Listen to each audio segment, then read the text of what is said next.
evening, everyone. I'd like to call to order the regular Board of Trustees meeting for September 10th, 2024. Will you please stand and join me in the Pledge of Allegiance? I pledge allegiance to the flag of the United States of America and to the republic for which it stands, one nation, under God, indivisible, with liberty and justice for all. Thank you. Clerk, will you call the roll, please? Mayor Karsbach. Here. Mayor Pro Tem Murphy. Here.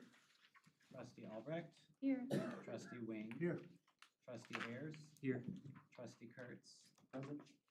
Trustee Hardy will be absent this evening. All right, thank you. Next on our agenda is citizen participation. This is a chance for anyone in the audience tonight to speak to something that is not on tonight's agenda. Do you have anyone signed up, clerk?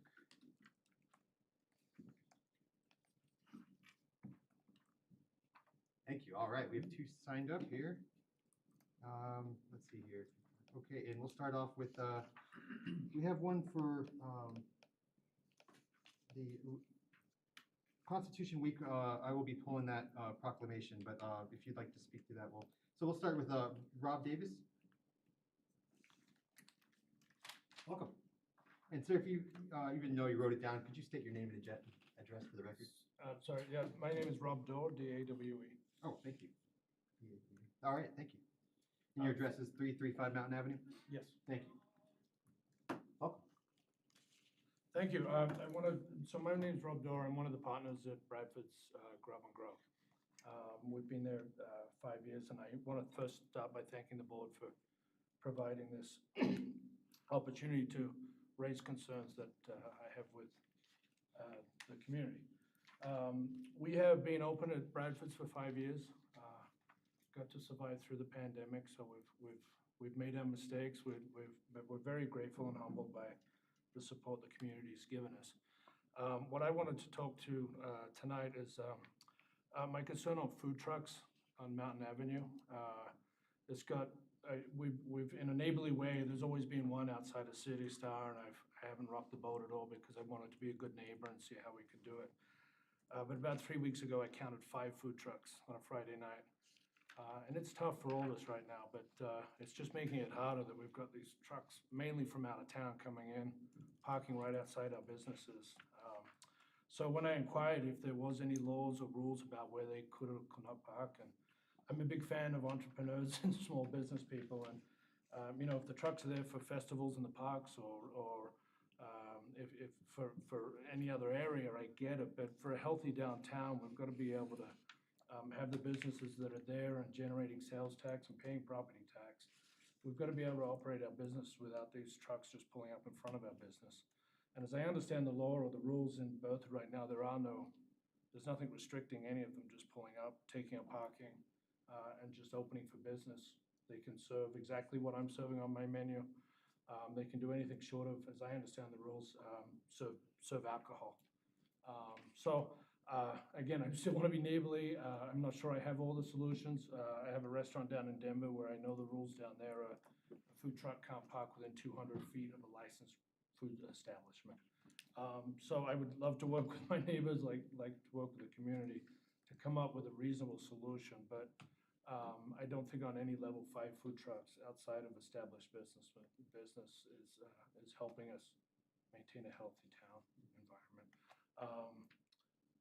Sorry, forgive if I'm not doing the right protocol here. No, you're fine. I didn't really give you directions.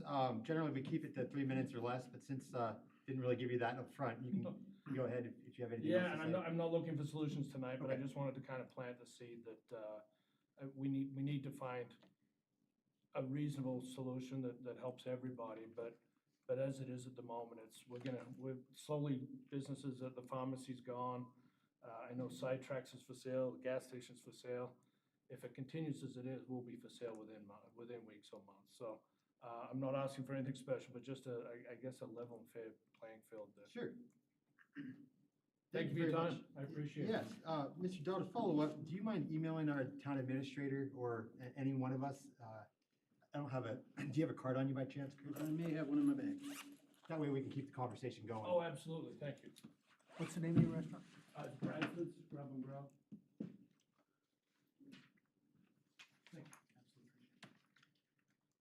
All right, Thank you again. Next, I'm gonna go Rosinette, is that correct? It's Rainette. Oh, I'm sorry, Rainette, are you here for the proclamation? Yes. Okay, We'll do it at your. Okay, meeting. great, thank you. All right. We have no one else signed up for the general public comment. Is there anyone that did not have a chance to sign up? Okay, thank you. Let's move on now to consent. I'd like to remove the Constitution Week proclamation as well as the National Co-Responders Week proclamation. Is there anything else trustees would like removed? All right, is there a motion to approve consent minus items D and E? So moved. Is there a second? Second. All right, Mayor Pro Tem moved on consent minus D and E. Trustee Wing is seconded. Clerk, can we have a roll call vote, please? Trustee Wing, Yes. Trustee Ayers, Yes. Mayor Pro Tem Murphy. Yes.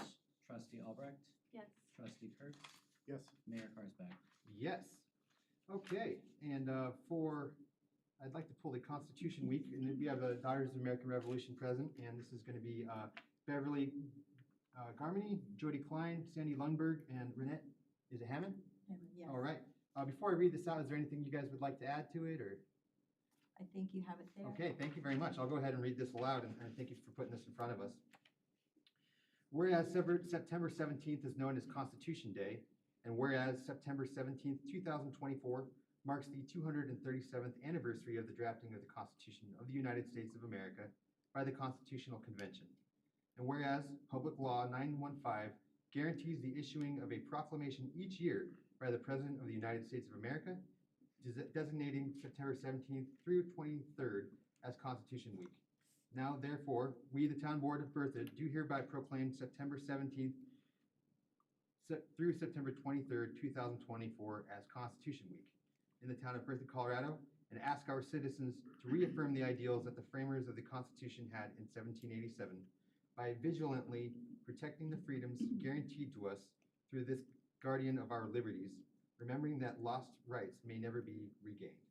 And I'll go ahead and sign this on the 10th day of September 2024. Thank you very much, sir.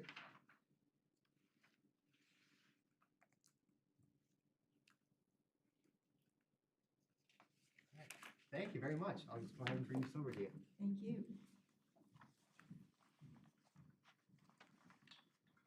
Appreciate you all coming out. Thank you. All right, thanks. And is it possible to be able to get a photo with you? Absolutely. Do you have a camera or do you have a quick picture? I- All right. And our planning director. Okay. Me? Okay. You guys want to get in front of the room? We got the whole board behind you? Of course, Okay. that would be nice. Thank you. Okay. You can put all these guys in.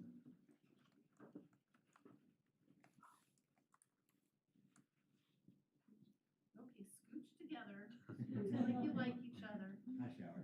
All right, all right. 1, 2, 3, cheese. All right. All right, thank you. Thank you.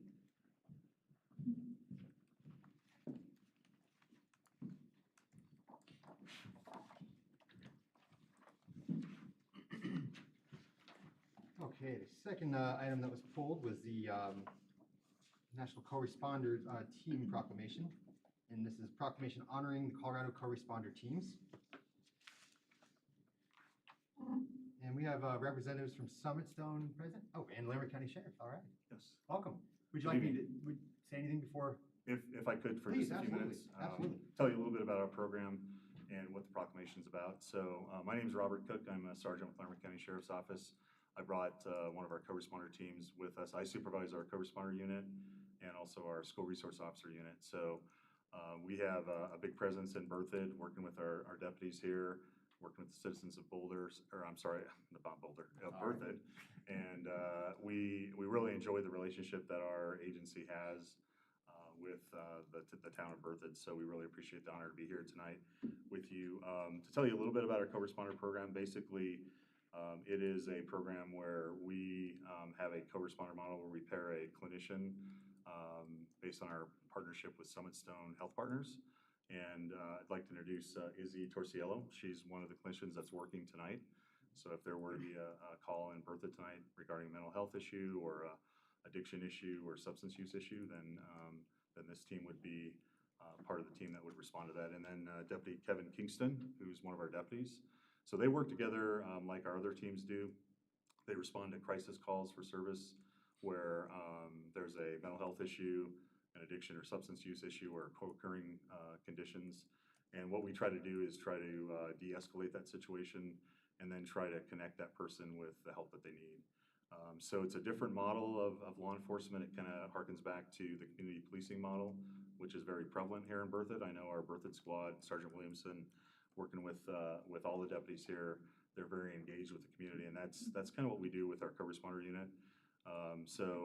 Basically, we have three different goals. One is to try to keep people who don't belong in jail out of jail.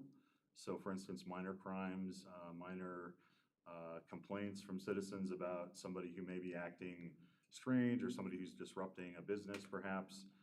When we show up on scene, what we try to do is try to triage and understand what is actually the major issue or major concern here. And many times when we're dealing with substance abuse issues or mental health issues, it's not that this person necessarily needs to go to jail, but they do need to get the attention and treatment that they need. So instead of taking them to jail, which we have traditionally done in law enforcement, we try to find placement for them either at Longview Treatment Center, which I think you guys are probably fairly familiar with. It just opened this year at south end of Fort Collins.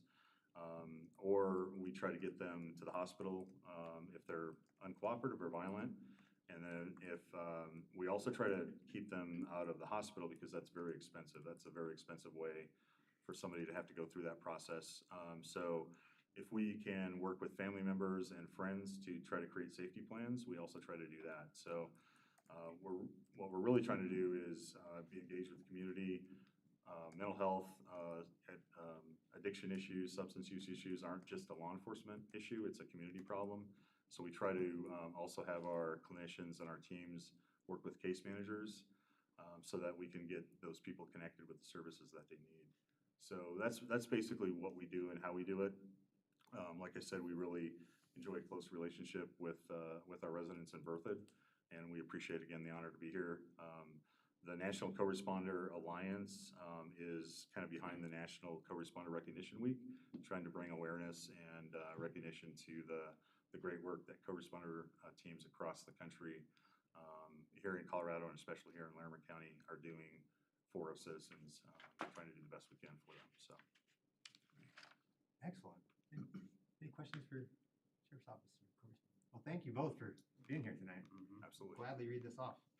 And if it's okay, we'd love to get a picture too. Oh, sure. No questions, but just what you just described, how you handle it, I just think that's fantastic. I mean, Thank you, sir. what a great way to resolve some of those issues and very cost-effective too, it sounds like. So, outstanding. It's good teamwork between Summit Stone and the Sheriff's Office, and obviously the town of Berthoud. So I appreciate that. Thank you. All right, here's a proclamation honoring the Colorado Co-Responders team. Whereas the town of Berthoud is committed to providing support for those facing behavioral health issues in our communities, and whereas behavioral health describes the emotions and behaviors that affect an individual's overall well-being, including mental health disorders and substance use, and whereas the National Institute of Mental Health estimates that more than 1 in 5 U.S. adults live with a mental illness, and whereas the widespread opioid use continues to grow across the nation, our state, and here in Larimer County, with over 100,000 overdose deaths occurring nationally, as reported by National Institute on Drug Abuse. And whereas behavioral health conditions may lead to homelessness, criminal charges, and arrests, and have a serious negative impact on communities. And whereas the many issues created by mental illness, substance abuse, and addiction are community problems at the local, state, and national levels, not limited to law enforcement, fire services, and emergency medical staff. And whereas many communities have realized the need for additional resources to address these issues more effectively when individuals are experiencing crisis situations and have identified an evidence-based and effective program called Co-Response. And whereas the co-responder model pairs law enforcement, fire, and emergency medical services with behavioral health professionals to intervene and respond to behavioral health related calls for service. And whereas these teams utilize the combined expertise of law enforcement and first responders with behavioral health professionals to de-escalate situations and help link individuals experiencing behavioral health issues to appropriate resources in their communities, including counseling, access to medications, medical assisted treatment for alcohol and drug dependency, access to housing, food, basic necessities, and other similar resources. And whereas co-responder programs have expanded across the state of Colorado with statewide and local support. Co-responder units in Colorado have embraced the philosophies of meeting those in need where they are to offer emergency access to treatment, connection to community resources, and ongoing care for those in need throughout Colorado.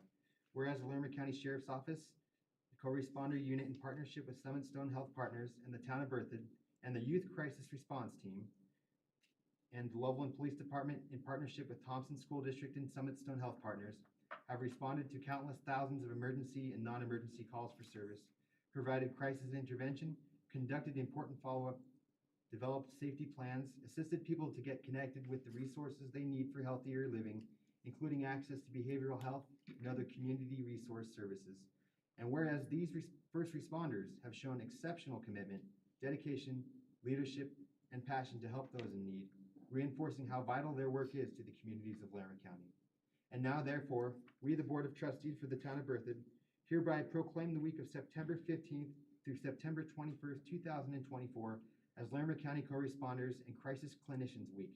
We also, along with the Colorado Co-Responder Alliance and the International Co-Responder Alliance, both nonprofit agencies dedicated to furthering and fostering co-response in Colorado across the nation and internationally, respectively, wish to express our appreciation and gratitude for members of the LCSU Crisis Response Unit, co-responders working in the Town of Berthoud, recognizing the significant contributions of these dedicated first responders and mental and behavioral health co-responders who routinely respond to non-routine and sometimes dangerous situations involving persons in crisis, and who work together to intervene and ensure the best possible outcomes through appropriate placement, safety planning, access to treatment, and connection to needed services.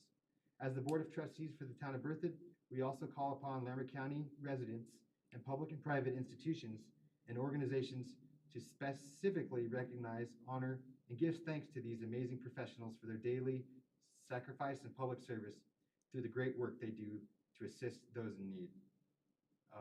Now, the Board of Trustees, myself on behalf of the Board of Trustees of the Town of Berthoud, Counties of Larimer and Weld, in the state of Colorado, I'll go ahead and sign this 10th day of September 2024.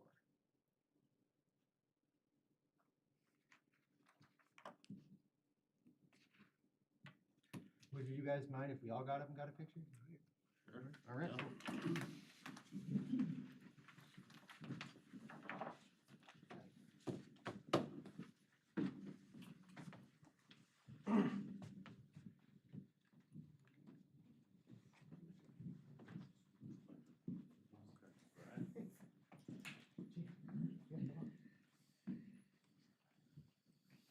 Throw a nod on your last name. Yeah, yeah. Thank you very much, Mr. Mayor. Appreciate it. Pleasure. Thank you guys for your engagement. Yeah, absolutely. All right. Okay. 1, 2, 3, cheese. I'm one, sorry. Okay. All right, thank you. Thank you all very much. I appreciate it. Thank you. Thank you, All yes. this pass one. Oh, thank you, sir. Appreciate it. Thank you. Appreciate that. See you, Chris. Thanks for coming.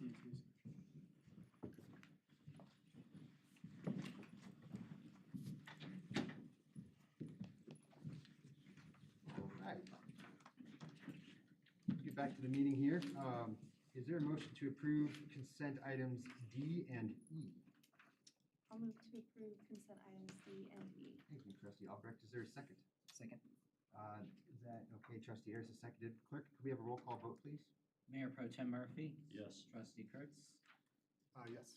Trustee Albrecht? Yes. Trustee Wing? Yes. Trustee Ayers? Yes. Mayor Karsbach? Yes. Okay, consent has been approved. We can move on to our regular agenda tonight, and we'll start off with the appointment of the Planning Commission. We had one member. Trustee Kurtz and I interviewed last night. Ann was on the call along with Clerk Samora. Is there anything you'd like to add? Yeah, no, I mean, just, so the applicant was Karen Anderson, so we had a single applicant for a single vacancy, so I gotta say, was probably one of the easiest appointments there is. Karen currently serves as the chair of the planning commission, and she's done so, I mean, she's been in the chair position, I think, for 2 years, and has served on the planning commission for 3 years, so she knows the town's planning process, she knows all of our documents, she knows our history, where we're at, where we're headed. Professionally, she's an attorney. She has a great respect for due process, which is important when you're a chair of a planning commission, so I don't think there was really any doubt amongst the interview committee about recommending her for reappointment, and so that decision or that recommendation was unanimous. Thank you. I felt the exact same, and it was really great to see. Welcome to your Compilot voice portal. Welcome. Please enter your passcode, then press the pound key. If you are not calling from your own phone, Is that us? please press the star key. Oh. There's an actual phone here. No way. Oh, sorry. That got me going. Have we ever done that before? Yeah, no, it was just great to see Karen reapply. So I agree with everything you said. It's just, I just wanted to thank Karen for stepping back up to the plate. Yep, Been absolutely. a great chair. Would you like to move? Yeah, so I'll move to appoint Karen Anderson to another term of the Town of Berthoud Planning Commission. Second that. Okay, Trustee Kurtz has moved on this. Trustee Wing has seconded. Clerk, may we have a roll call vote? Mayor Pro Tem Murphy, Yes. Trustee Wing, Yes. Trustee Kurtz, Yes. Trustee Albrecht, Yes. Trustee Ayers, Yes. Mayor Karsberg. Yes. All right, next on our agenda is the Colorado State University Extension. This is a program presentation. And is Nancy Weaver really program? Okay, it says introduced by Nancy Weaver, which I thought was a little confusing. That may be a Okay. typo from last week. I wouldn't surprise me if Nancy was here for this. No, but- this is Laura Walker. All right, Laura, welcome. Welcome. Thank you. Human Economic Services, I never get that. Oh, it's a very wordy bureaucratic title, so I understand that. So, thank you trustees and mayor and town administrator for having us here today. I am Laura Walker. I serve as the Human and Economic Health Director for Larimer County. And what that means is that I have a service area of multiple departments that serve public health, affordable housing, human services, so public assistance, child protection, adult services, and extension is in my group as well, our CSU extension office that lives within the Larimer County structure and receives about 75% of their funding from county funds. And it is very exciting for me to have that particular department as part of my group because it really completes the circle of life as I see it, because the folks in my area serve people from the cradle until the end of their lives. But a lot of times we're not seeing people on their best day in some of those other services that I mentioned. Whereas Colorado State University Extension Office is really about enrichment. And so it's not necessarily taking people on their worst day, it could be taking people on their best day and making it better. So I'm really proud to have that group as part of my service area. And Commissioner Stevens would have been here tonight, and I apologize that she could not be able to make this reschedule that we had, but she did want to be here. She is our commissioner liaison to our Extension Advisory Board and has been a 4-H leader for 15 years, about that. So she has such a heart for these programs as well, and she's made it one of her goals for this calendar year to make sure that we get the word out a little bit better, because sometimes our extension programs are the best kept secrets that we have. And we're trying to rectify that, so I appreciate you giving us the time to do that. And now I'd like to introduce Kerry Weiner. He is our extension director, and he's gonna make sure that everybody has a good understanding of these programs and how enriching they can be. Thank you, Ms. Walker. Thank you, Laura. Thank you, Mayor and trustees and town administrator. So Extension, if you don't know, is part of CSU as the land-grant institution in Colorado. So every state in the nation has a land-grant institution and then county extension offices that are associated with that. So we're kind of like the outreach arm of the university, and it's our goal to really serve the citizens, in this case of Larimer County, by bringing university information and trusted information to the people. They don't have to pay tuition, right? So we're bringing services and education to them. And so tonight, I really wanted to just provide a very brief overview of the different kinds of programming that we offer. I'll give my colleague Krista an opportunity to talk about her programming specifically, but most of the time, I'd like to reserve to get your input on what you all see as priorities for our programming in Berthoud. What could we offer in Berthoud that you guys would value based on the community here? And so you have this 2023 annual report. I'm going to reference it. You can feel free to reference it as well. 4-H, as Laura mentioned, is kind of one of our flagship programs, one that we're known for pretty well. That's for positive youth development, giving youth in Larimer County life skills and leadership skills. And so we have 26 clubs in the county with over 800 members and over 200 volunteers. We have a lot of active 4-H community members from the Berthoud area. One of the programs related to that is called Juntos. That's a new program that's intended to serve Spanish-speaking individuals and their families to help them navigate college and career options and also just graduate from high school. Under food safety, we do a lot of work to ensure that people have research-based food safety information at both like the home level as well as the retail level. So we will educate folks who own restaurants or food trucks, as was mentioned earlier, and also folks who are trying to can and preserve beets and pickles and cucumbers in their own home to ensure that they're doing that safely. We also do nutrition education as part of that as well. We do run the Larimer County Farmers Market. We can't move that to Berthoud, but I know that our master gardeners have come to the Berthoud Farmers Market and done some education there. Krista's going to talk about health and well-being, so I won't go into that. If you don't know, Extension has been around, I think I said, for 100 years, and our original history was kind of rooted in agriculture. And so we do a lot of work with local farmers and ranchers to help them understand best practices to be profitable and environmentally sustainable. We also do small acreage site visits. I'm imagining there's a fair number of small acreages in Berthoud and the surrounding area, and that's something we do to visit small acreages, make recommendations around weeds, native plants, livestock, grazing, and all of that. And then I had mentioned Master Gardeners. We have a very robust Master Gardener program where we have volunteers who answer questions about yard and garden, pests, insects, trees, lawns, maintenance, and all of that. And so that's a brief overview, and I'll give Krista just a couple minutes to talk about the health and well-being programs, and then I'll just return to ask you what you see as the priorities for the town. Thank you.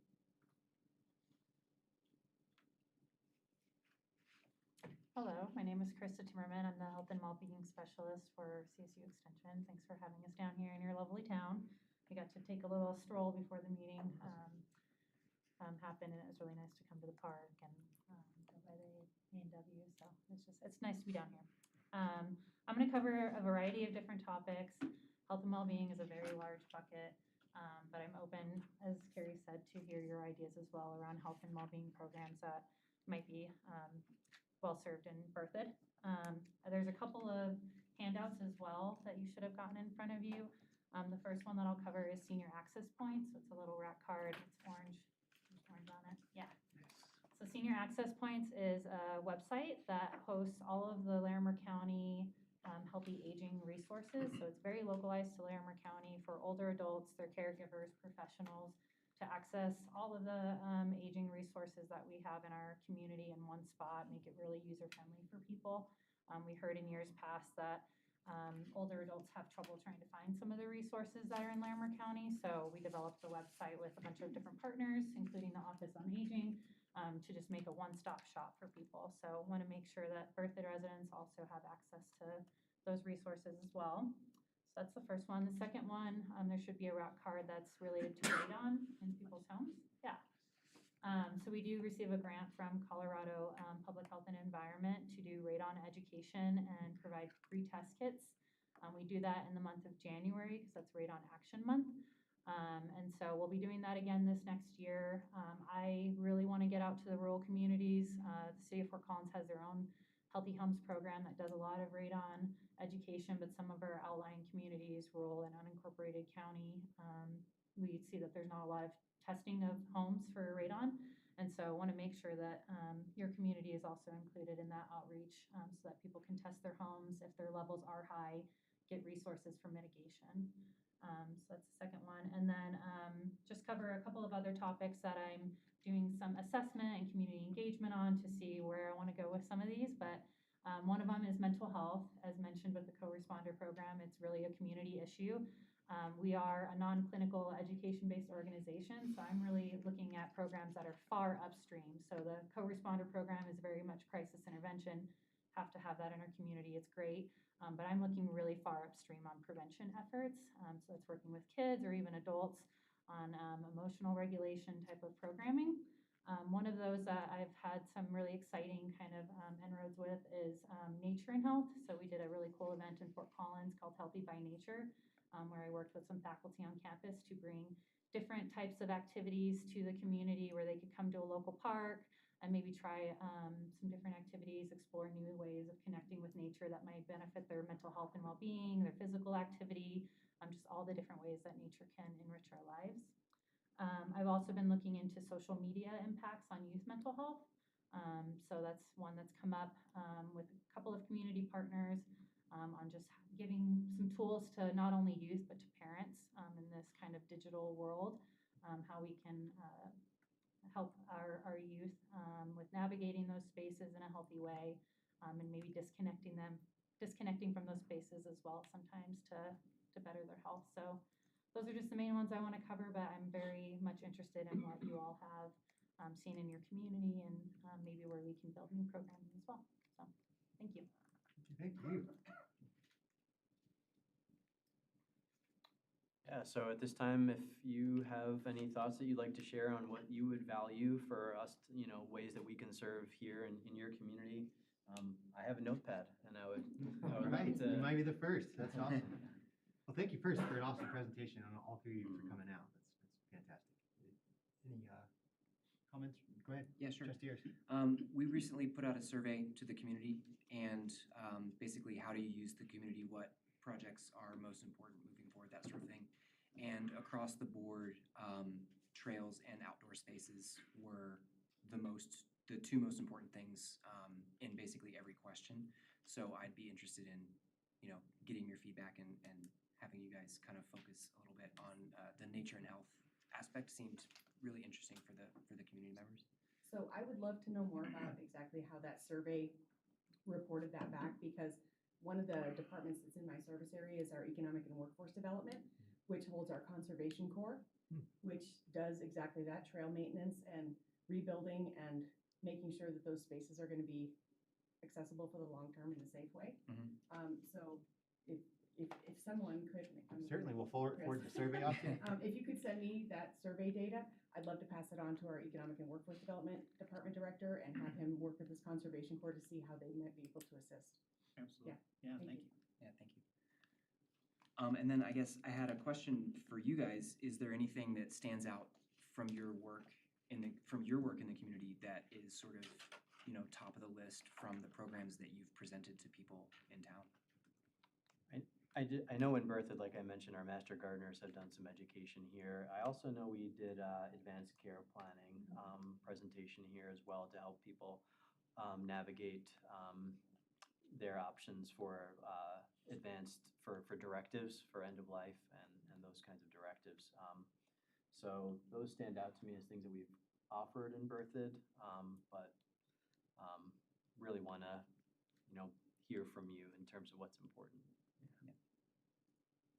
I have a unique program idea that I wonder is within your guys' wheelhouse.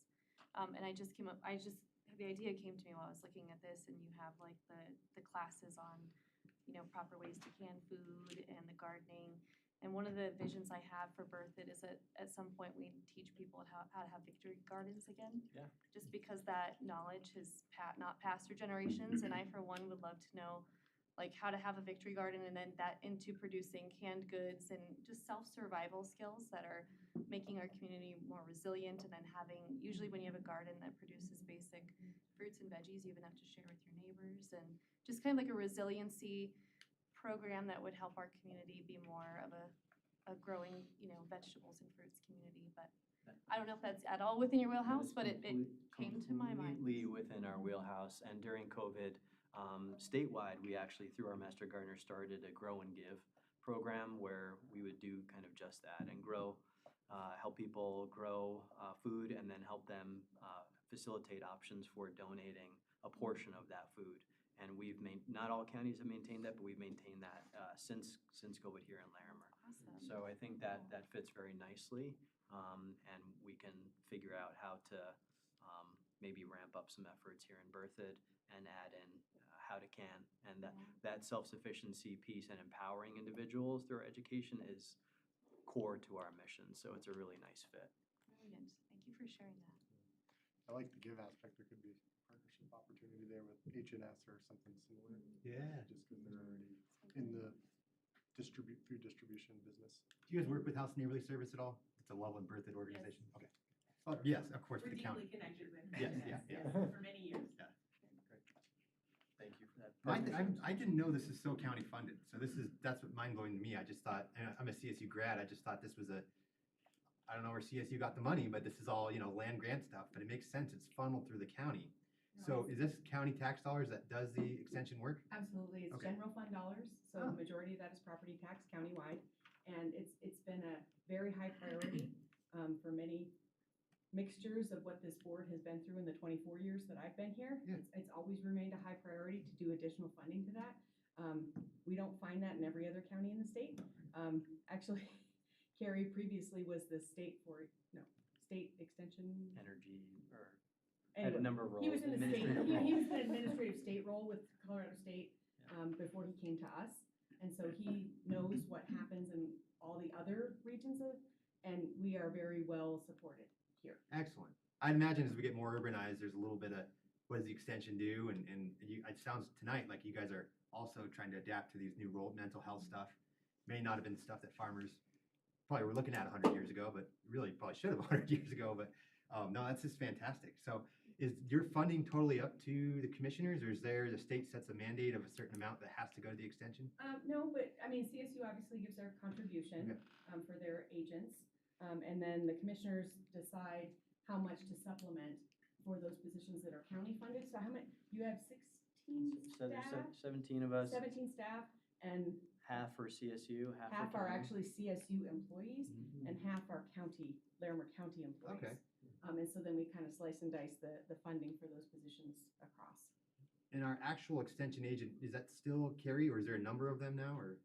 I'm the new Carrie. Oh, you're the new Carrie. Okay, The great. name thing, it was an easy It was transition. Carrie Rollins. That's why you did. Carrie Weiner, Okay. but Oh, that's great. I get to say the same name every time I call the Yeah. extension office, so.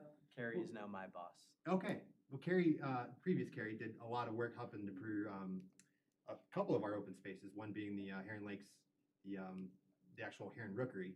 The county put some money in, and the town did too. But she's been awesome. So That was in her welcome to that previous role with the county before she was the extension director. Okay. Because she was with our natural resources department. Yes. For Okay. many, many years, and then moved into the extension Extension. director, and then she moved up even more, and now she's the regional for about a 10-county region. All right. For CSU extension. Okay. So she's still connected to us, but just not as directly. Thank you for that information. Yeah. I have some questions. I got lots of ideas. I don't know. All right. Well, one, I just think not only trails and open active areas, but just open space in general is a big priority in town. We're working a lot of conservation easements in the area, just to keep any help you guys, any eyes and ears you have on that, any assistance would be fantastic. We got a couple in the works right now, but anything else you see. Of course, there's a large and growing portion of us going into Weld, so I don't know, that's a totally different county, but maybe it'll help in that aspect. Another extension office there, so we're Yeah. all partners. Okay. Yeah, it's kind of interesting because we're right on the border of those two. So Larimer County tax dollars, Weld doesn't have a program for open space, like Larimer County does. So a little harder to help preserve in Weld. And the other thing, mental health. I tried to do two mental health, like suicide prevention classes at Cornerstone Church. And outside of the church members in that organization, only one person showed up, and that was my loving mother. So maybe it's just me, but any other, I think the program is called QPR, but that's just the quick 911 of maybe if someone else does that, people would actually show up, or if there's pizza or something, but I think that class was really helpful for, at least for me when I first learned about it, but for teens too, to, really, it is kind of a last minute thing, I guess. It's not really upstream like you were talking about, but just trying to help the youth kind of diagnose and see how they can help people that might be vulnerable. Actually, the Behavioral Health Services Department is part of my service area as well. Okay. And we have a new director who's only been on board for about 6 weeks, but she's a clinician herself. Awesome. And came from 10 years of experience at the MSW program at CSU also. So there's all these like funny connections. So she and Krista are going to be meeting soon, and we can raise that as one of the topics to cover about how maybe some of our behavioral health services funding could support that if that's the barrier. Yeah, I don't know, maybe just announcements, but I mean, the organization out of Fort Collins that did the actual training was fantastic. I forget her name, but Dawn is, she's on the school board anyway, they did a great job. So, and Cornerstone, Pastor Aaron behind you, thankfully opened up his doors to that training. So everything is in place. It's just some reason that we got to get more people out there. Pull people in. Yeah. Sure. Can I have a Please, go segue ahead. for that. The Youth Advisory Commission, they're brilliant youth that are, trying to have impact in their schools, and they have brought up suicide prevention and awareness programs and wanting to do more in the schools. So if there was a way that we could train them to bring that into the schools and they could become ambassadors for that in their community, that would be really amazing. I'm sorry, I keep standing up. I feel bad yelling from the back. I apologize. No, thank you. But no, I'm part of that youth mental health task force. You do everything. That came out of I do a lot of stuff, but it's all targeted to the same kind of issues. Sure. And so it's really being driven by Thompson School District at this point, but Poudre School District is just as invested. And so taking that idea to this youth mental health advisory group, I think would be the best way. So I will make sure and do that at our next meeting and see if there's a way for us to infuse some funds into getting kind of that train the trainer model into the schools for that specific issue. I think there's something powerful about peers being able to Definitely. lend help to one We another. are finding in every space in behavioral health, whether it's substance use disorder, suicide prevention, youth education, ongoing chronic mental health issues, peer support is the key. It is it's the least expensive intervention too. I mean, talk about going to a psychiatrist, what that costs, versus hiring somebody with lived experience who has the training and the capability to talk to somebody at the place that they are at that moment. That's a great idea. Yeah, that's awesome. Thanks for bringing that up, Mayor. No, I think that's a great idea to have it put on youth advisories. Thank you, that was it for me. Mayor Pro Tem? Yeah, I just had some comments. First of all, Administrator Kirk, is this something we could share on a social media kind of post? Absolutely, yeah. I was unaware of your senior access point. Yeah. I was just checking it out. It seems like an excellent kind of all-in-one resource that I think definitely you guys could advertise more. It seems pretty great. Going beyond that, you guys making your master gardeners available to us and doing those education outreach programs is probably the most visible aspect, at least from my standpoint, and partly being on tree committee.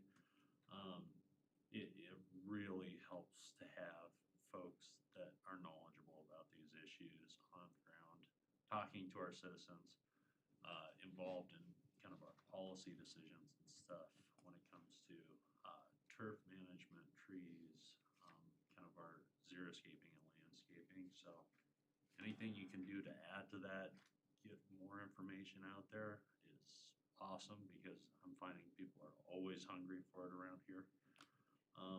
And then the last thing I wanted to bring up, regarding your radon work, is that exclusively education, or do you offer any kind of support programs for installations or testing? Yeah, so right now it's education, and then we do give out free test kits and home test kits. And that gets sent to a lab in Texas. You get results back from them. And then if you do have high levels of radon, I'm also going to contact people just to let them know that they have the high levels, and give them mitigation options. There is a low-income mitigation assistance program through the state. So definitely want to get the word out to folks about that. If mitigation is a barrier for people, it can be quite expensive, up to $3,000 a month. So. No, that's certainly something with a lot of new residents in town. issue. It was kind of a shock for me coming out here in 2013 from Minnesota to recognize how significant of an issue it is for new homes. So I appreciate the work you're doing. Yeah, there's about 50% of the homes in Colorado have higher levels than the EPA action level.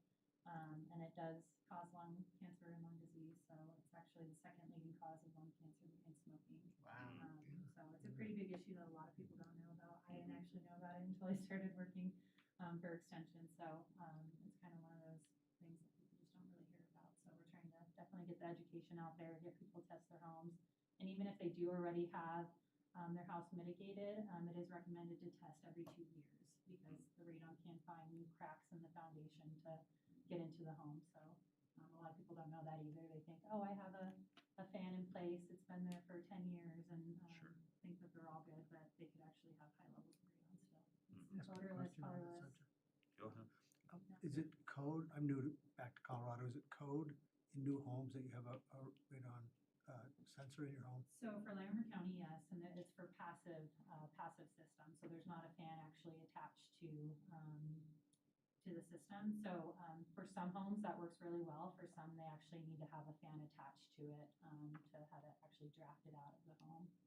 But the sensor, kind of like a fire alarm, I thought that if it sensed it, it goes off like an alarm. There's no fire alarm. Yeah, it's not like carbon monoxide. Okay. So you really do have to test your home to know if you have high levels. It's you can't smell it, you can't see it. You may not even have really any symptoms for it, but yeah, it could be high levels. Thank you. I had a quick question on that. Could we promote the free test kits and information annually, at least on our social media? When those become available, if we could let our staff know, I'd love for them to be able to push that to our community to bring it up and bring it top of mind. Yeah, at definitely least in when that January. becomes Send it available. along and get it on social media. If I could just add one more thing, just any additional senior programs you can offer for education or kind of entertainment or social gathering programs around here would be definitely a benefit. I know our seniors in town are really hungry for that, so anything you can bring this way, we'd love it. Yeah, sounds good. One thing that he didn't mention was Evergreen Elders, which is a horticulture therapy program that our hort specialist does. And she's doing a lot of those at assisted living or those types of facilities, but that's a really great program. It's a lot of fun. Yeah, one other piece too, just to throw in, is our public health department, by statute, has to have every 3 years a community health improvement plan that's developed not just by them, but with stakeholders in the community as well. And there are only 2 goals in this current cycle that's going for another 2.5 years, and that is social isolation for all populations, not just, certain age groups. And we do recognize that, so I will provide that input back to our public health director as well to just make sure that the geographic reach for that is as inclusive as we can make it as possible. And one thing I wanted to mention, I can't remember who brought it up around open spaces, but there is a small grant through Natural Resources right now, up to $4,000, I believe. So if there is already projects that community members are wanting to do, I think that closes in October, but up to $4,000 to use for Natural Resources. Yeah, you guys helped out with a community garden at Ivy, I think, with that last Yeah, couple so of years. that's definitely a good use of those funds. Yeah, if there's already They're project learning. ideas in place, just want to mention that that grant is open right now. Up to 4,000? Mhm. Awesome. Anything else? I have Yeah, please. another one. This might go to your, both to health and wellness, but also to the lawn and garden, and if you guys already do this, let me know. But besides just sort of victory gardens for produce and whatever, is there a program to create or, I guess, manage more of like a natural wildlife garden to either collect birds, to collect suburban wildlife, whatever that means, and at the same time possibly control pest species, either insects or rodents, that sort of thing? Yeah, I know that our master gardeners regularly make recommendations along those lines to help people like attract pollinators, for example. That's a big push that we've done with native plants and xeric plants. And so if it's to attract wildlife or it's to repel the wrong kinds of wildlife, those are the kinds of recommendations that we make, but that's more of a passive phone calls kind of coming in. So I can certainly talk with our horticulture specialist about being more proactive in engaging the community here on that. Thank you. Well, thank you all. Really appreciate it. This has been super informative. Thank you so Thanks much for for being your flexible with us engagement. too. We appreciate it. We got a nice list coming out of Berthoud and hope to be able to serve you guys better. so. Definitely. Thank you so Likewise. much. Help you out. Thanks. Okay, we'll move on now to Farmstead third filing, neighborhood master plan, the change of zone. I believe this is just a continuate. We have Ton, our senior planner here. Thank you. Well, good evening, Mayor, trustees, Ton Hillenbrand, Senior Planner. So I will not be taking much of your time this evening because as that agenda item suggests, this is a continuance request for the public hearing for Farmstead third filing, neighborhood master plan and zoning amendment. So at their hearing on August 8th, 2024, the Planning Commission moved to continue the Planning Commission meeting to September 12th. 2024. This came after the Planning Commission was made aware that the school district provided staff and the applicant new information regarding a proposed school site that is currently reflected in the Farmstead third filing neighborhood master plan. Sorry, I have a scratch. Oh, you're good. So shortly before the scheduled Planning Commission is when the Planning Commission did receive this information, so it kind of was unexpected. The continuance was intended to allow the applicant or the developer, property owner, and the school district time to work through the new information and to come to a solution based upon the feedback that the school district had provided. So the Town Board of Trustees hearing that would have been this evening will be scheduled for September 24th, 2024 at 6:30 p.m. So that is essentially all I have for you on this matter, and I am available for any questions should you have them. Okay, thank you. Any questions? Pretty straightforward. No need to open that up to public comment. I think it just makes sense. I believe this has a motion attached to it, doesn't it? Yes, all right. Is there a motion to approve the hearing continuance request for Farmstead third filing neighborhood master plan and change of zone to the date certain of September 24th, 2024? Moved. Is there a second? I'll second. All right, Mayor Pro Tem has moved on to this. Trustee Kurtz has seconded. Clerk, can we have a roll call vote? Trustee Ayers? Yes. Trustee Albrecht? Yes. Trustee Kurtz? Yes. Trustee Wing? Yes. Mayor Pro Tem Murphy? Yes. Mayor Karsbeck? Yes, thank you. Okay, that'll be postponed, or continued, I should say. Number 5 is the River Trails annexation substantial compliance. And we have our Community Development Director, Ann Johnson, here to present. So this evening is just to present that a petition has been filed, and staff compared the petition with the state statute. So there will be no discussion on the merits of the application, what the application is. All we're doing tonight is saying we received a petition, doesn't meet state statute, and establishing that hearing date. So I'm not going to go over this since there aren't a lot of people in the audience, but just let the record show that a slide discussing the formality of tonight was provided. This on the right-hand side, the more colorful slide, you can see the property outlined in blue. On the left-hand side, it is a smaller map, but you can see this annexation has to occur in a succession of 4 different annexations due to the state statute requirement of having 1/6 of the property needs to be contiguous to the town.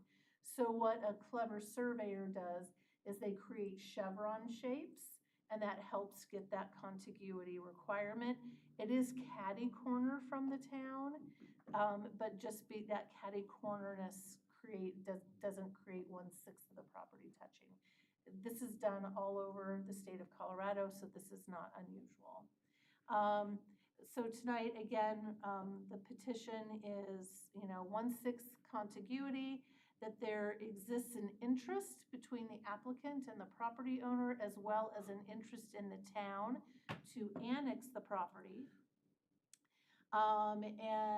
So tonight you're hearing a request for a resolution of substantial compliance, and you're setting the hearing date to November 12th, 2024.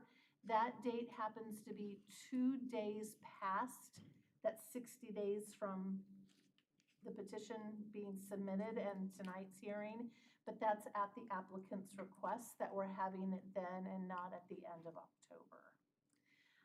And with that, that concludes my presentation this evening. Do you have any questions? Any questions, Trustee? Go ahead. Trustee Wing. Just because I'm not familiar with this. I am so concerned about the way this developer has done metro districts. So at what point, I'm an elected official in my metro district, I have no voting authority, I can't do anything on budgets, it's the way they've designed it. At what point do we talk about that in detail? Because I don't want to burden our residents with the debt and everything else that has gone with the metro district that I'm part of. So where does that come into the discussion before we approve something? So reviewing the annexation, the change of zone, and the neighborhood master plan, which is what you'll hear in November, will not approve or disapprove having a metro district. That metro district presentation needs to come before you in a separate action item, and I believe it will come after that November hearing date, and probably at the same time that there's a preliminary plat and a final plat. But the platting and the subdivision, while the metro district may be the funding organism for bringing that development to fruition, the development alone is not dependent upon that metro district discussion.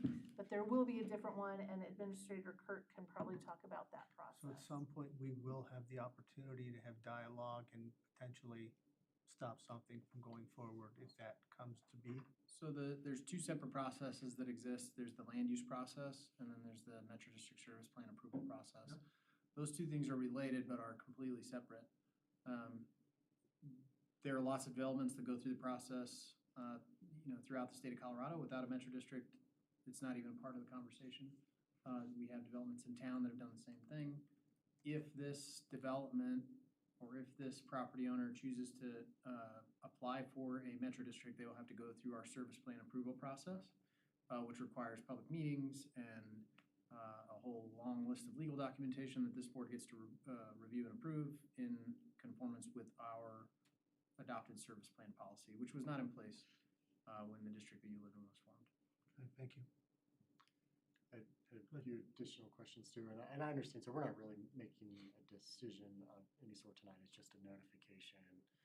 Boxes have been checked, application has been submitted, but I just kind of looking at our zoning map, I see that if I understand how this is shaped, that we have rural and residential, open space, and agricultural is kind of if you look at our future land use map. Can the Planning Commission and the Board of Trustees expect a change in zoning request at some point? Is that something you can say based off of your knowledge of the annexation request? Yeah, so when at your hearing in November, you will hear the annexation, the change of zone, and the neighborhood master plan. And I will say that it could be tied to this discussion this evening for establishing a community of interest. And again, remember, our comprehensive plan and the future land use map are not a legislative, they're not law. They're a vision document. Sure. However, I will tell you that the change of zone application mirrors the future land use map. So you will hear that in November, and that's probably all we should talk about at this moment in time. Okay, yeah, I think I see, so it would be consistent, so what we see on our future land use map, that it's outside of our, I guess, what is that dash? Not The urban growth boundary. But the current growth boundary doesn't have a zone, it's a conceptual future zone, but you're saying that the proposal would be consistent with the conceptual future zone. Yes. Okay. You got it. Okay. That's helpful, thank you. Any questions? So we closed on a portion of this already, right? That's correct. Okay. Well, yes, the southern portion, the land south of the river, the town owns. Okay, and so I'm just confused how we have the applicant in here, but we own half of this already. So Is that divided or? during the acquisition process, we owned it. We talked to the developer or the owner of the north piece that we bought the south piece from about just processing the annexation together at the same time. So they would be doing that kind of as our agent to annex this piece in. If that's not something the board wants to do, we don't have to annex our piece into town. But it just seemed to kind of make sense to do it all at once. Okay. And then through the comp plan map, the northern part is the rural residential, correct? Yes, this yellow portion, you can see it's slightly shaded. This yellow portion right here is the suburban residential. And then you have the open space area here with the Little Thompson River. And then the southern area here is envisioned for agriculture. Okay. So again, those are just vision, they're not legislative, they're just what you had envisioned. It's suburban residential. I was getting crosswise. Okay. Yeah, that looks like rural residential, but it's suburban residential. It's just because it has kind of like an opaque shading over it. Yes. A semi-transparent shading, not opaque. Yeah. Yeah. Okay. Yeah. It is definitely suburban residential. My question was just one of consistency. Yeah. Not really one of whether it was rural or suburban, but Yeah. Okay. Okay. Okay. This is just interesting to me to be processing, even though it is the town half of this, we're processing this as one. Having the applicant do that for us is kind of weird to me. But we're already this far along, so I have no more questions. Anything else for Director Johnson? I'll move to approve Resolution 12-2024, resolution of the Town Board of the Town of Berthoud regarding the petition for annexation filed by River Trails LLC and setting the matter for a public hearing November the 12th. All right, is there a second? Second. Anything final before we vote? I'll say I am not a fan of this just because I'm going to take this literally. I see the community of interest, how that's described of an interest with the comp plan in the town. Just from running this year, I just don't think there's a literal community that's interested in more residential, especially during a year with a school bond on it. But I see no problem with also hearing them out later on. Just wanted to explain to the board why I'll be voting the way I do. Anything else? Clerk, may I have a roll call vote, please? Trustee Ayers? Yes. Trustee Albrecht? Yes. Trustee Kurtz? Yes. Trustee Wing? Yes. Mayor Pro Tem Murphy? Yes. Mayor Karsbeck? No. Okay. I think we have a couple more on that, right?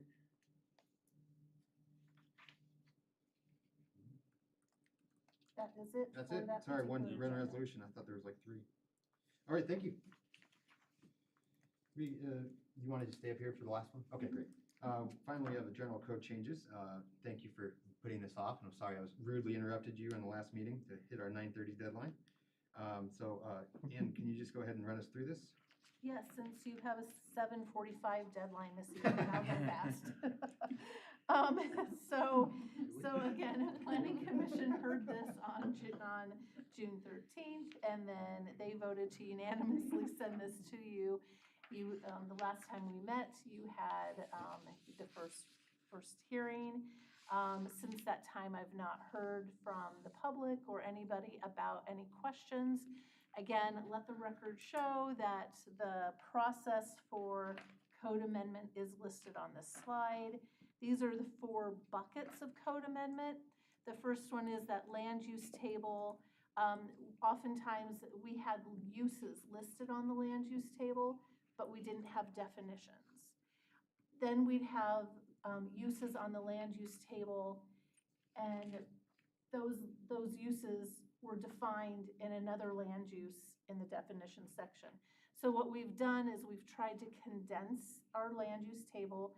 We're combining all of the land use tables, and then Mayor Pro Tem Murphy, what happens in the code is the first section of the code lists all the zone districts by their R1, what that means, and it lists it.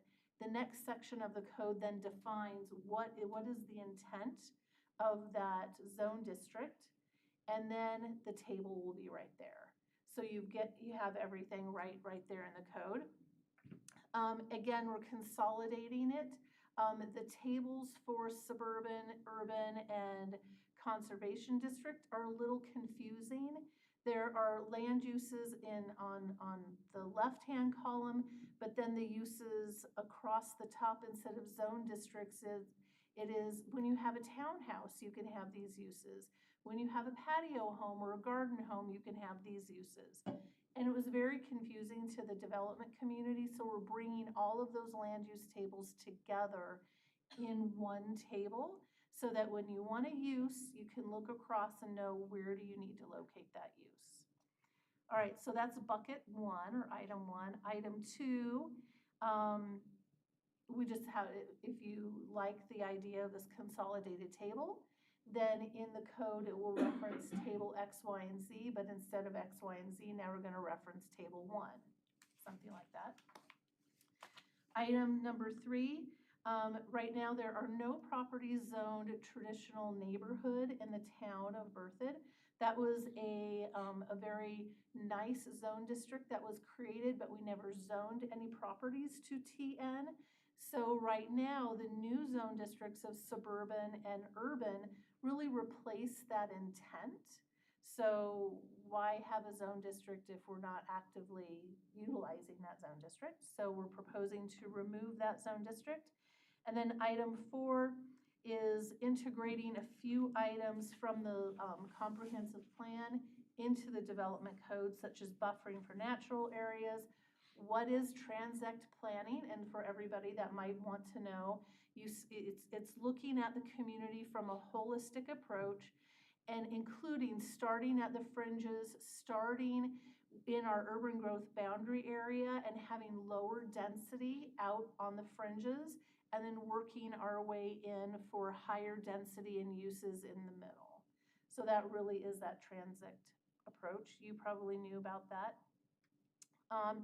And then just clarifying accessory dwelling unit language, removing things such as, granny flat, just terminology to Gendering it, degendering it, I should Yes, say. thank you, yes.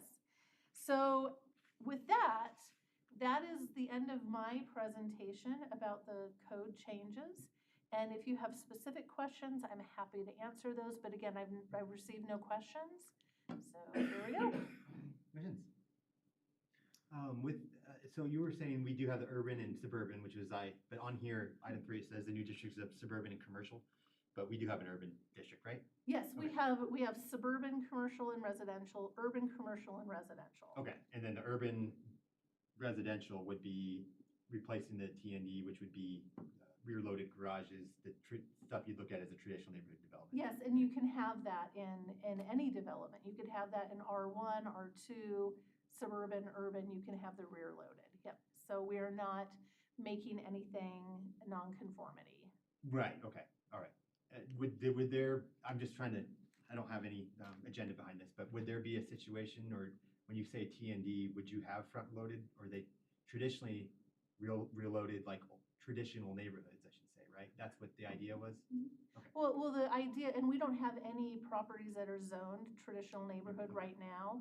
So we encourage creative design, and in fact, having those rear-loaded garages allows for more dense development as well. So that's the goal of suburban and urban development. Okay, cool. And it's kind of related, I think, so if you wanted to have like neighborhood commercial, like there's a small marketing shop near me surrounded by residential, that could be covered in urban residential? Yep. Urban residential, urban commercial, and suburban residential, suburban commercial. They allow as well. for neighborhood commercial. And some R1 can also allow for neighborhood commercial. Ah, fantastic. All right, thank you. Other questions? Okay. I don't think there's anyone in the audience, so great. We got a couple motions here. Oh, this is a public hearing, excuse me. So I'll open it up to the public. Is there anyone in the audience wishes to speak? All right, well, then, bring it back to the board for deliberation. We all okay with this? I'm okay. All right. I- Go ahead, Mayor. I just wanted to thank you, Director Johnson, for the clarifications on the table. It does make a lot more sense when I kind of work through it and stuff. So, Not a problem. no, I really appreciate it. All right, there's on the cheat sheet here, is there a motion to approve ordinance 1343? You want to read that out? I'll do it. I move to approve ordinance 1343, an ordinance of the Town Board of the Town of Berthoud, amending certain sections of the Berthoud Municipal Code, Chapter 30, specifically Section 3 regarding land uses, permits, and zoning classifications. Section 1 by amending definitions, and Section 2 regarding the protection of view sheds. Thank you. Is there a second? Second. All right, trustee Harris has moved on this, and Mayor Pro Tem Murphy has seconded. Clerk, may we have a roll call vote, please? Trustee Wing, Yes. trustee Ayers, Yes. Mayor Pro Tem Murphy, Yes. trustee Albrecht, Yes. trustee Kurtz, Yes. Mayor Carsmack. Yes. Thank you very much. Okay, well, that concludes our regular agenda tonight. We'll move on to reports. We'll start off, let's do trustee Kurtz. No reports tonight. All right, trustee Albrecht. Youth Advisory Commission had its first kind of formal meeting, and they sat here in the boardroom, and it was recorded, and it's live streamed on YouTube now as well, which is awesome, just like the other commissions and committees, so they can review and look back, and people can see what they're talking about, so Hit pretty the cool. subscribe button. Yeah, super riveting. And actually, we had some ideas on ways we can incentivize maybe some of their peers to come in and be like public and, public comment on Yeah. topics and things like that. So we talked through their budget to see if they could have, donuts and coffee and invite their peers in the morning. And now it's moved to once a month just during the school year, so it's more practical for them. Do you have to have the budget for food, or do we need to allocate more food? They already have some budget, but they're gonna be coming back to the board with their annual report at the end of the year, and then kind of everything that they did this last year, and then a budget for the upcoming year with some new changes. Since they're moving from event-based to more of an advisory commission, they don't need maybe the funds to be used the same way, but one of the things that one of the kids brought up is that like the Loveland Youth Advisory sends their kids to DC for certain conventions and events, and they thought that might be a better use of some of the funding or a way to incentivize kids to sign up and be part of the commission, because they are down a few seats right now. So there is still some need to get traction on recruitment, but I think with the new format, I think more of the youth are gonna be more inclined to want to jump in, because it's not heavy laborious event, building. It's more coming on and speaking to what we're talking about. So I share with them kind of a snippet of what is going on at the town level, and they get to have input as much as they like that I could bring back to you all. And one of the things that came from the conversation is they were talking about the survey that went out, and I was curious, and I don't have the solution yet, but if there was a way to kind of bottle the surveys that go out to the adults in the community and have it go to the schools and have the kids answer these questionnaires, because my kids might have answered it differently than how I answered the survey, which it should be more weighted perhaps to the tax-paying homeowners in the community, but I still would like to know their opinion. I just thought that would be neat to have the kids actually say what, amenities they'd like, or how they see our town, if it's glowing and glistening, or they have issues with it. And so if there was a way that we could maybe brainstorm, I don't know if Stephanie has great ideas on youth polling, or if even the school district would allow us to. Clerk, but- we've done this in the past, haven't we? We threw out some polls. I believe the Youth Advisory Commission did conduct their own survey probably 2 or 3 Yeah. years ago. And the first time we did, I remember R2J said no. They were, That's what I was and curious then about. later on, somehow they got wiggled in, and they were able to provide the survey in the schools, I thought. I honestly can't recall. I do recall that the district initially said no. And I don't know if they kind of found a workaround to that, or if they were able to work through the school district's process to get it approved. That might have But been it. They did get quite a few surveys back from both middle school and high school students. And it may be that most of them were from the middle school, because they were able to get it into the middle school, but not the high school. I honestly think can't that's remember, what but it it was was, a or few something years like that. ago. Yeah. There was a lot of really good responses, Yeah. and a lot of really interesting responses. On that There note, were some very humorous responses, but also some very legitimate, I think, suggestions made, so. yeah, so on that note, with the last survey that went out, the Youth Advisory Liaison to Port,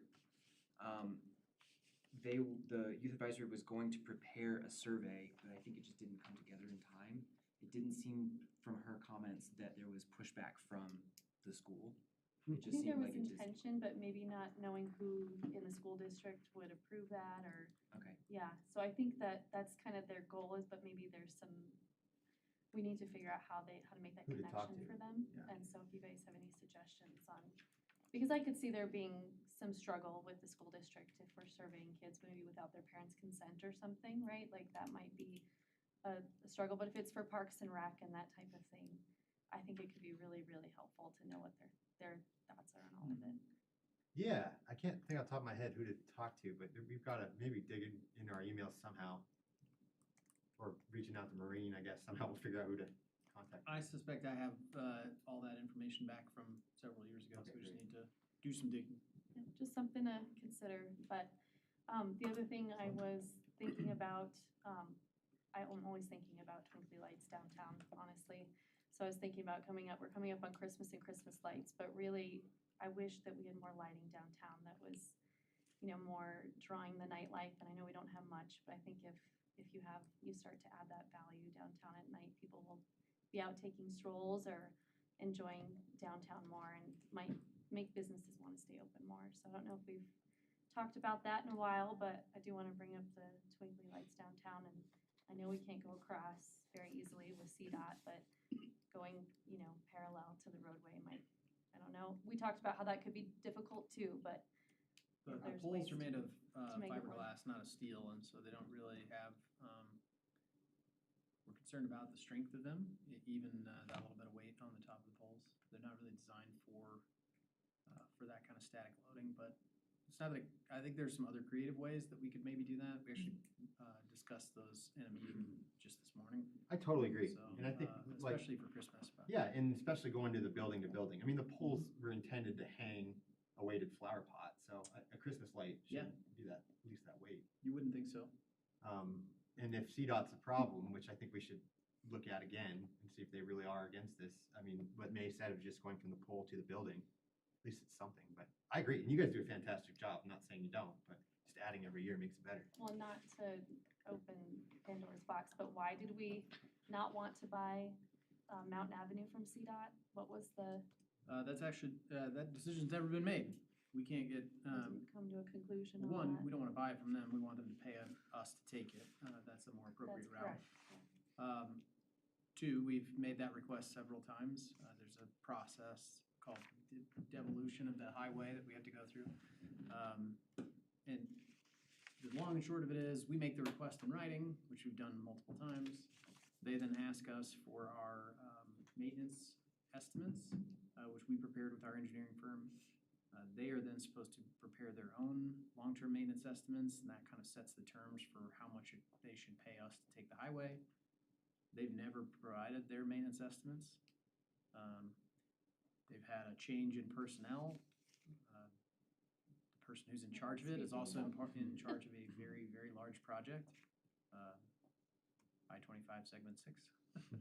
And so they're, I think they have other fish to fry. So it's just been an interesting process. I don't know that, I mean, we may or may not want to take it. There's some good reasons why we wouldn't, which we, hopefully someday we'll get a chance to talk through with you, but we need them to respond to our request and our maintenance estimates, which to my knowledge has not occurred yet. We could bring that up at the next MPO meeting for Heather. Is it correct to say that basically they wanted us to take from 287 out to I-25 as our responsibility? Yeah, I mean, I think it doesn't really make sense for them to give us a small portion of what is, I think, the shortest highway in the state, shortest state highway, if not the shortest, one of the shortest. So, yeah, I think in all of our conversations with them, the expectation is we would take the entire responsibility for the road from 287 to I-25. And frankly, I think that makes sense anyway. I mean, does it make sense to have, 3 miles of state highway that begin and end in our city limits? I'd love a little section. I'd love if It would we be just nice to had- have a little section. Yeah. Maybe we can carve that off in our own. They'd be little glad to state give us the maintenance obligation, but they won't give us rights to control access and, roadway design and stuff like that, so. Well, it would be, I just wanted to bring it up again, I guess, to get clarification if we ever had conclusion. We do. But it would be nice at some point to have that healthy discussion on whether we should take it. And there's a lot of benefits to having it, but I'm sure there's a lot of weight to that too, so. And then twinkly lights, if it's feasible and doesn't take too much staff time or too much funding, I think that could be a really nice aesthetic downtown. That's it for me. Great. Trustee Wing? Yeah. In the spirit of Constitution Week, our Metro District has taxation with no representation. And I think if the trustees, Mayor, if you actually knew how ours was structured, you'd be shocked. So I Yep. I just want to make a point here. I want to remind all the board that at some point, you will be receiving applications for metro districts. And what you want to be able to do is have an open mind Yep. when those applications come forward, and not to put yourself in a position where you would be asked not to be part of the decision-making because you've already expressed an opinion. Thank you. And my next statement was gonna be they're great metro districts. It's in my notes. And then there are ones that are terrible. I just wonder, could we go through a process of where we can educate people here? Because I do think we have an obligation to protect our residents, future homeowners. And I think we just need to be educated on that because I think it's really a black hole for a lot of people.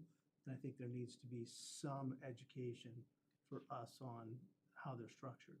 Because I do think they provide an unbelievable positive side for future growth, for funding, for all that. So thank you so much for your comments on that. If I may, I'll suggest that prior to the next service plan application review, that we could do a Metro District 101 for this board. Through that whole, we did a lot of that over the last several years as we developed that service plan policy. But we could do that all over again. I think it's a good idea, especially as a refresher prior to the next service plan submittal. I don't know when that will be. That could be next month, or that could be 5 years from now. But when we do receive another application, I think we'll spend a solid night going through that Metro District 1. That'd be wonderful. Yeah. Before we get. Yep. I suppose we could do it prior to. I We was could do gonna. it anytime, but my only thought is if we do it now and we don't get a service plan submittal for 2 years, then now we've just spent a bunch of time. Well, I was gonna feed into this.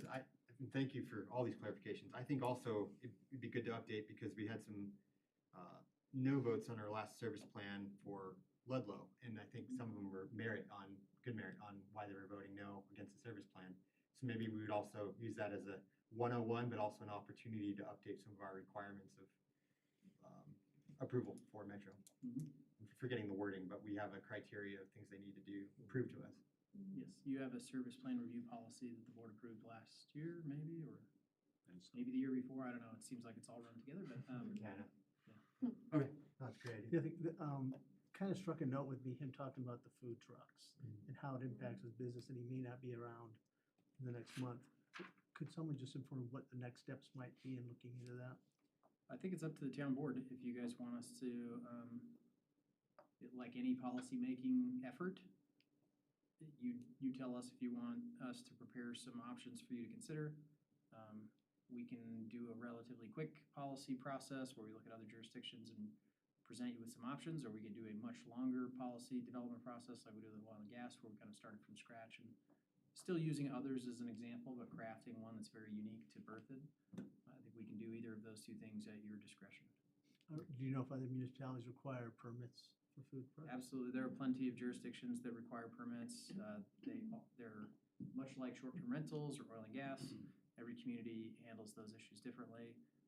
We can do the research and try to find kind of other examples, and we can pick and choose the pieces we like. That can be a much longer process, or we can pick a policy that hits 90% of what we think is important and adopt that. Again, that's the fun sausage making part of politics, but. I support that. I've had questions for the past couple years, but I haven't heard really any complaints from any of the business owners around town, and there you go. I actually, when I was with the chamber, had 2 other businesses come to me and complain about food trucks. I struggle with it because I think if someone's being creative to keep their business going, that, I'd hate to tell them they can't be entrepreneurial, but, and to clarify, they do, because they are registered in town, they do pay sales tax if they're operating in Berthoud. So there is that benefit, but I could see it going either way. Where I do care about the businesses it's negatively impacting. Yeah, I totally agree. I think there's a balance. I mean, you want a free market, but you also want to be supportive of the businesses that have invested in brick and mortar of our Right. commercial district. Especially they're taking up parking. I don't know, I could see both, at least in this situation, both sides.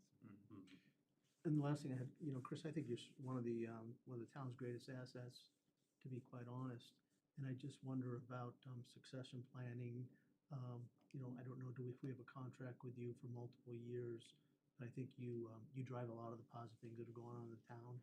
I just think we need to protect ourselves and maybe have some dialogue around that discussion. Maybe that's already happened, it is already happening. But I just think you're very valuable to the future of the town. We'll be kicking off we do an annual evaluation of Chris, and he does have a contract with us. I think I'm under contract until 2026. So it's multi-year. Okay, thank you very much. Yeah, that's a great That's it. reminder. Gotta get that going. All right, trustees? So Port Committee met last week and got a review of the Arboretum, some more specific information about feature design, that sort of thing. So the committee members gave a lot of feedback to go into the plans moving forward. I can give you guys specifics if you have questions, otherwise we can just wait until it comes before us. Same thing, we got an update on the trail master plan and how the different trails and connections are going around town. Same thing, got some feedback about where staff should spend their energy if possible. The long-term goals are being not held up, but it's difficult because the connections that are kind of the most important in the port plan are large trail connections. And some of them are being held up by things like Richardson Park Development. The connection across 287 on Berthoud Parkway would be a major renovation. So that kind of depends on CDOT and the update to that intersection. There are some terms coming up on port, so as is in the agenda, we need to fill those spots. So if anybody knows anybody that was looking to volunteer, please get the word out. We got some feedback that the new striping and signage on Spartan by the high school is amazing to the residents. The kids aren't parking in the road anymore. Oh, cool. So that was just a rather important comment I think that was made. So When did that happen? There was actually paint on the curbs for a long time. It got expanded and painted a little more heavily with some signage over the summer. So I guess as soon as the kids came back, they realized that the See ya. old paint actually meant something and not park there. I did invite the port committee to the study session on the survey to get specific feedback so that I'm not sort of acting as a middleman. So Great just a idea. heads up, a few or many of those members hopefully will show up. And you guys got the email about the town park grand opening, which was also presented to us, so I don't think I need to. Yeah, Saturday at 9. Yeah, Saturday at 9. I think that's all I had. Should we just post that as a port meeting for the study session so they can feel like they can? That's up to you guys, so that they can have, I guess, more of a roundtable. Yeah, less they can just speak in. You mean like a joint study session? We did that with No. planning. I don't know. I don't really care. I just came to mind so they don't feel like they're just an audience. We could have them up front too. Yeah. We normally post Is the that? meetings. Okay, cool. They're all gonna be there. I think he means the study session that we're talking about having in October, right? Yeah, with port. That way, I don't know. I don't think it's a problem if multiple show up anyways, but this way it's a little more clear. Yeah, I mean, I don't think the port committee necessarily has the same kind of issues with, multiple members participating in that way. If you notice it as both, it'll be a little different because it will be both of your meetings instead of your meeting with their participation. But I think either one could be fine. Yeah, could you just, as chair, extend their speaking time? Sure, yeah, absolutely. And I think in the context of a study session, you can be as, Lenient as I want. as Okay. communicative as you choose to be. Sure. Yeah, absolutely. Yeah, I was just trying to help them out, and I think this is a good workaround, so let's just do But this. with lots of people, you might want to have a plan, an idea, so it's concise. So maybe we should notice it, so they do feel a little more formalized then. That work? Let's just do that. Cool? Okay. All right. Unless they say no or something. I will I'm kind of send them an- dictating a meeting for them, but I feel like we did that with planning and it worked out pretty well. I will send them an email, to tell them that if multiple members are going to show up, they're probably gonna be a little bit more formal. Yeah, well, it's in for their benefit, yeah. Yeah. Invitation. That's all I Is that what you mean? It's okay. What do you mean? I'm just saying, if we have a study session and we have two different groups putting comment in, it will go for a very long time if it's not somewhat organized. Oh, We yeah. can have banter when it's a smaller group and it not be too long, but with a bit larger group, which I'm totally open to. Yeah, no, I get your point. We just might want to consider Yeah. some time limited Well, comment. you missed our time. last meeting. We got out right at 9:30. That's amazing. I was so impressed. I was so proud of you Thank you guys. for that resolution, but whatever. Good job. Okay, no, that's a great point. Could you though. remind me I of the see what date? you're saying, trustee Is it Albrecht. the 20 October 1st is what we're Is it October 1st? We'll work to do that. Okay. Is that it? That's it. That's great feedback. Mayor Pro Tem? Just wanted to let everyone know, we've got, I believe, 3 positions on tree committee that are up. So we're looking for at least 1 or 2 new slots. I'm hopeful that some of our committee will reapply. Really looking forward to Saturday, especially my kids.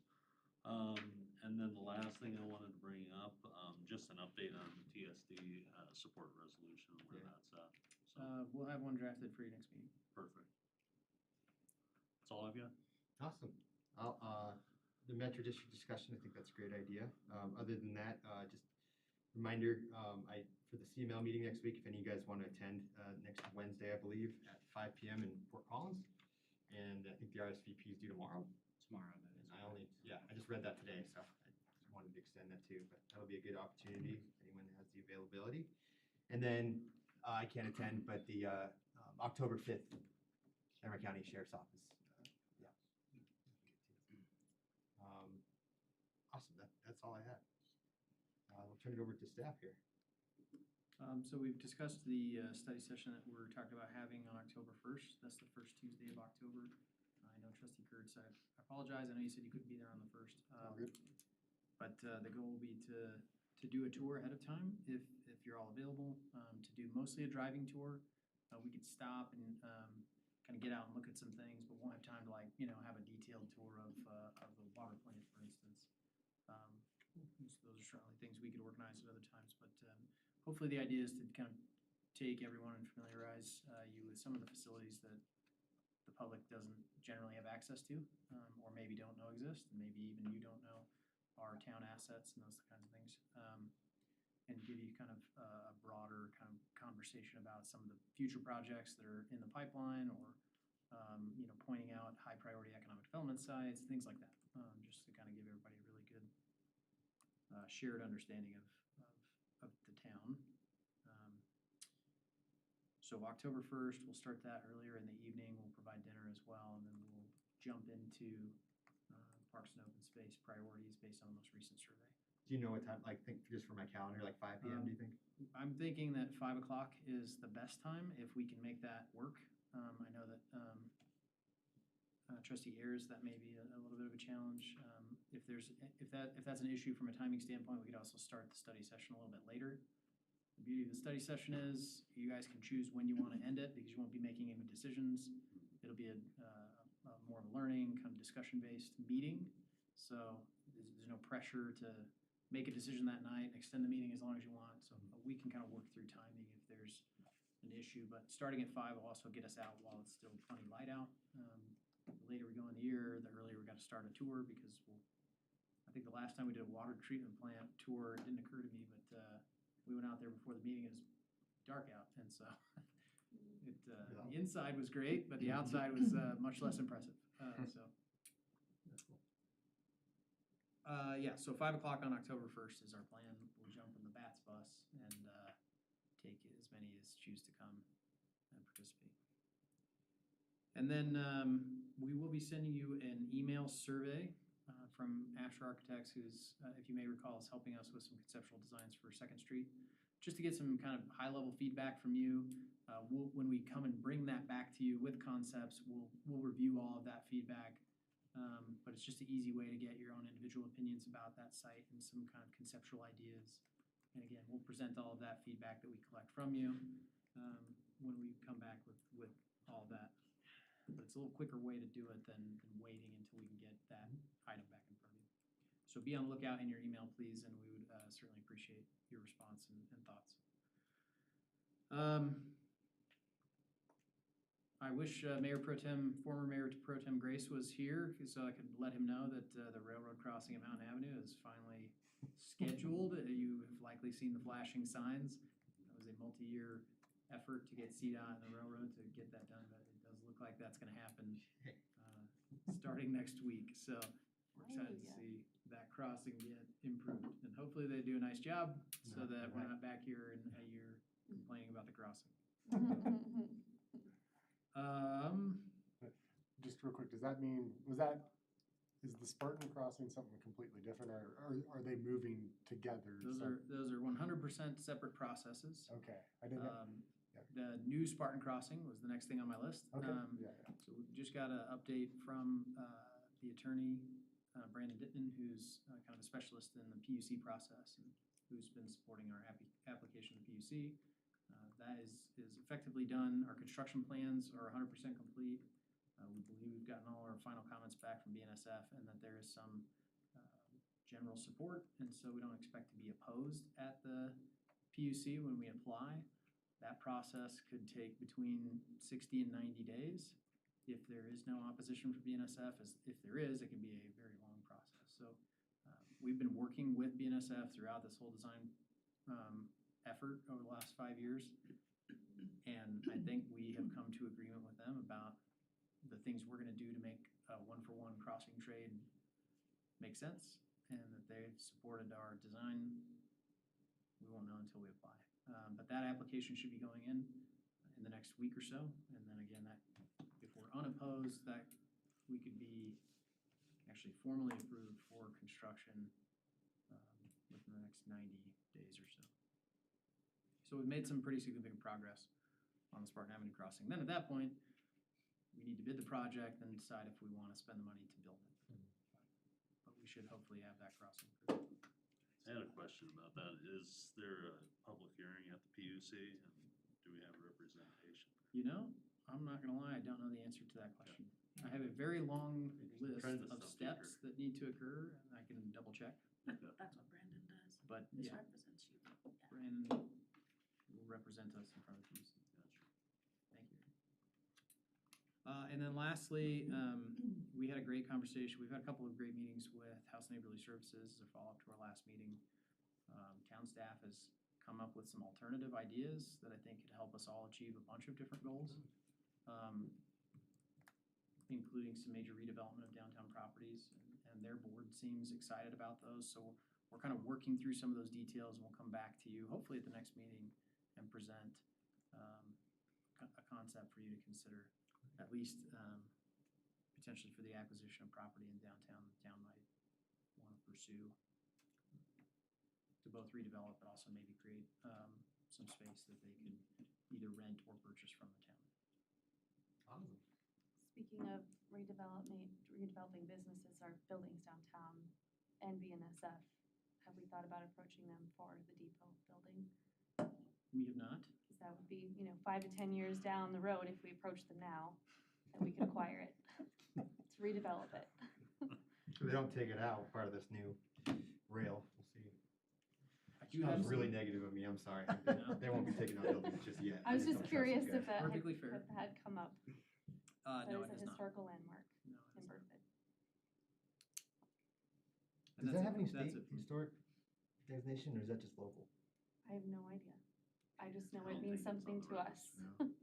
I believe it's not on the National Register. I think it's local. Be something we need to think about. Save it. Okay.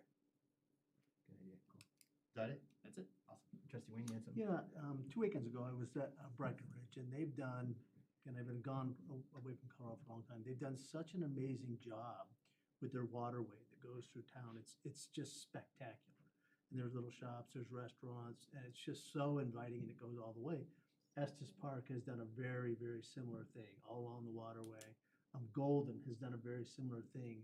And I don't know how much water goes through our little Thompson River, but as we're buying land around the river and open space for future vision, would we ever have an opportunity to create something special around our waterways, or they just don't have the quantity to create that visual?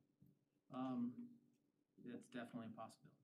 Yeah, that's what it's not that lot of water, but it's still a neat spot. Yeah, there's something magical about being around water. Mhm. And if you go to Totally any one of agree the 3 I just mentioned, they've made all walkways through there, and there's little quaint boutiques and restaurants, and they've just taken what used to be off to the side, and They they've made it just in the center. they have. Yeah, I agree, especially when in the summertime, it's hot, there is nothing like water to be. Exactly, so it's a food for thought. Yeah, absolutely. The Nielsen Greenway right here, this ditch, it kind of serves a little accidentally, kind of that purpose. I don't know, do you know what I'm talking about? I do know Okay. that. Yeah, I'll have to. Is it send right you next to on that. Mountain View? It runs or not? And it's right next to, if you just take 8th Street here, you'll cross it. Here, I'll send you a map. Okay. Yeah. But We'll even that point it could, out- We'll point it out on the tour. yeah, there you go. It's accidental, but it's awesome. I hope it keeps on leaking or whatever's going on. I think there's some old busted drain tiles that are connected to the storm drain system, and that's why there's water in it. Okay, year-round. I'm pretty sure that's what it is. Well, from being a kid, it's gone to just running in the summer to catch crawdads, and now it's just going year-round. I'm all for it. So keep it up, farmer. Clerk, we have some interviews established, right? Yes, Mayor Karspeck, we do. Good evening, Mayor, Town Board. This evening, we will need to establish a few interview committees to fill vacancies that are coming up on the various committees and commissions. So typically that consists of 2 members of the town board, the chairperson from that committee or commission, and then 1 staff member. So we'll need to identify for each of the 4 committees coming up: Historic Preservation Advisory, Port Committee, Planning Commission, as well as the Tree Advisory Committee, 2 elected officials that can serve on each of those interview committees. Do you have dates set up? We are looking at the 24th of September, starting at 6 p.m., and that will be virtual over Zoom as it has been in the past. 24th or 23rd? It's a Tuesday. 23rd, thank you. Great catch. I'm happy to do any of these, so. I can do planning commission. Does anyone else want to do planning? Okay, I can jump in on that one. They're all at the same time, clerk. Oh, yeah. Are these all great questions? So with the interviews, depending which elected officials are serving on which committees, I try and stagger it so that it kind of has a flow through the evening. So some of them will be earlier than others, but the interviews in general will start at 6 p.m. Okay. So we're all just looking to see if we have availability that night in general, I guess. Okay, so let's do that planning at least. We have Trustee Kurtz and I.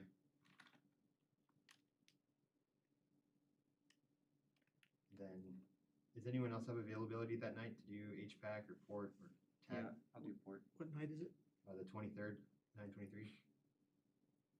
I can help out with HVAC. Okay. Let's do, Trustee Albrecht, let's do you and Trustee Hardy, and then I can be a backup for that. Does that work, clerk? That's perfect. If Tim says no, then, okay. Remind me the time that you said. 23rd at 6? Yes, that is correct. Starting at 6, but some of these are gonna be staggered.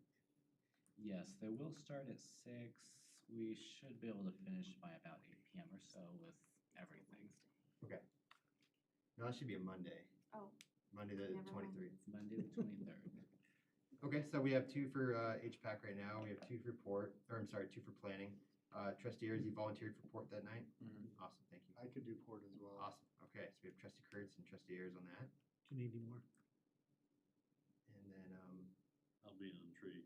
tree advisory, do you want to do that? Trustee, Can do that, yeah. Yeah, So, okay. so Monday, 6, will there be more communication coming on this? Yeah, well, we get an email, right, Claire? And these are always remote.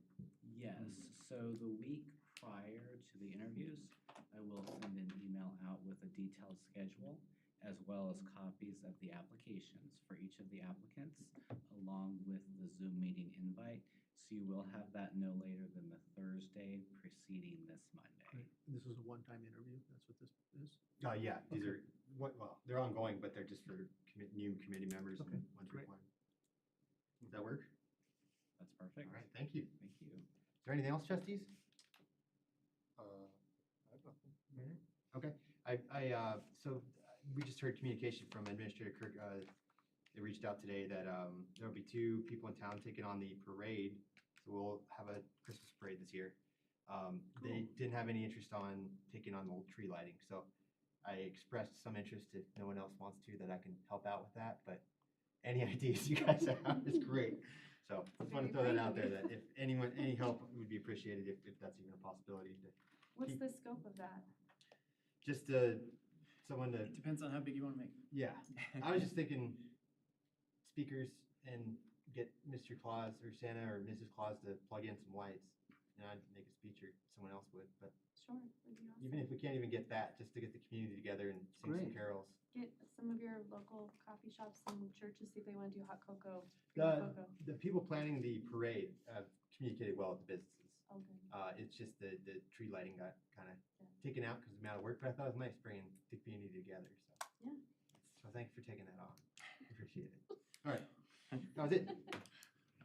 All right, thanks, everyone. Backup Santa Claus this year. Yes, yes. Bring it on. All right, I'll go ahead and adjourn the meeting. Everyone have a great night.